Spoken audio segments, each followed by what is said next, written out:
Ladies and gentlemen, boys and girls, children of all ages, welcome back to another exciting episode of the Colorado Comic Book Kid, coming to you almost live from the Centennial State. You can call me Colorado, you can call me the Kid, just don't call me lazy.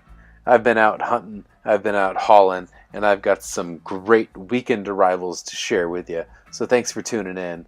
Let's check out what we've pulled in.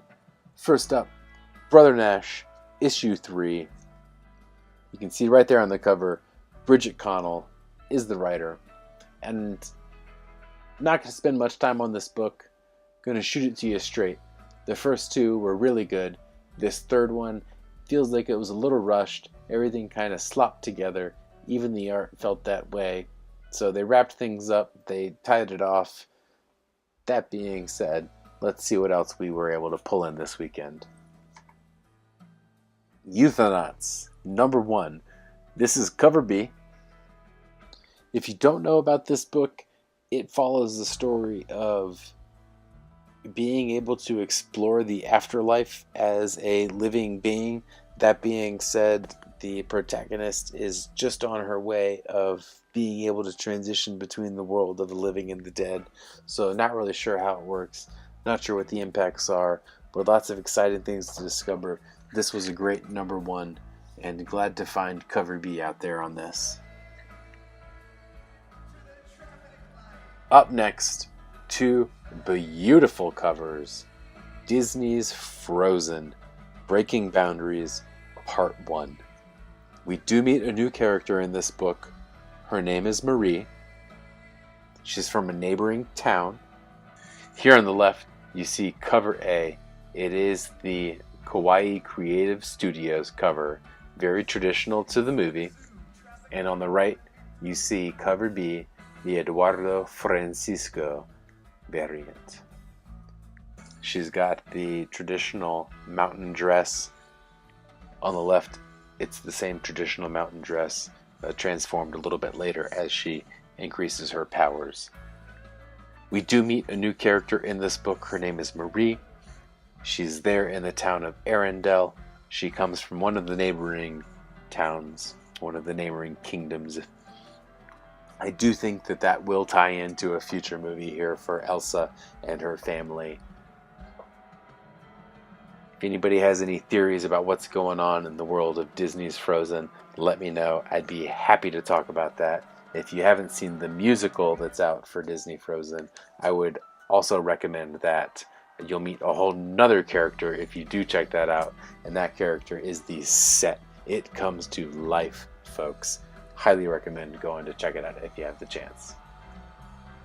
If you don't have the chance and that's not your thing, well, fuck Fairyland. Scotty Young, number 20, coming in hot. There's a great letter in the back of this book where he references the next work that he's going to be doing, the Midwest, and what his inspiration is, and how he's trying to align with that. He wants to do it more in a style of Don Bluth, and to me, that's super exciting. I grew up on Fievel. I grew up on the Iron Giant. I grew up on all those other Don Bluth stories. Titan AE. Some folks might not be into that, but for me, I couldn't get enough. Give me the IV. Hook me up.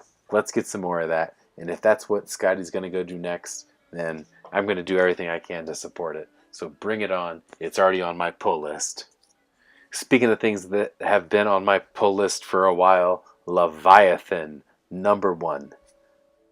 This is the cover A version. I haven't read this yet. I'm going to go do that immediately after I wrap things up here today. I was just excited to be able to share it. Just as excited to be able to share this black and white variant cover. This is cover B. And there was also a cover C here for Leviathan with the preacher raising the demon there. As I understand it, having read some of the future solicits, this character and that demon have a little bit of a history, so I'm not really sure what that is, but I'm looking forward to figuring it out. And last but not least, someone else who's looking forward to figuring things out, Mr. Miracle, issue number 4. This is the second print of that. There was one of these sitting on the shelf. I don't have the entire run, so I'm trying to fill in a few more gaps. 4 was one of those gaps, so I went ahead and snagged this off the shelf. I think that cover art looks great. Since I have some gaps, I also haven't been able to read this, so no review commentary on it. But I do like the stock and the quality of this book, so I think it'll last the test of time. Tom King does have an Eisner Award for this series, so if you haven't been reading it, I highly recommend going to check it out.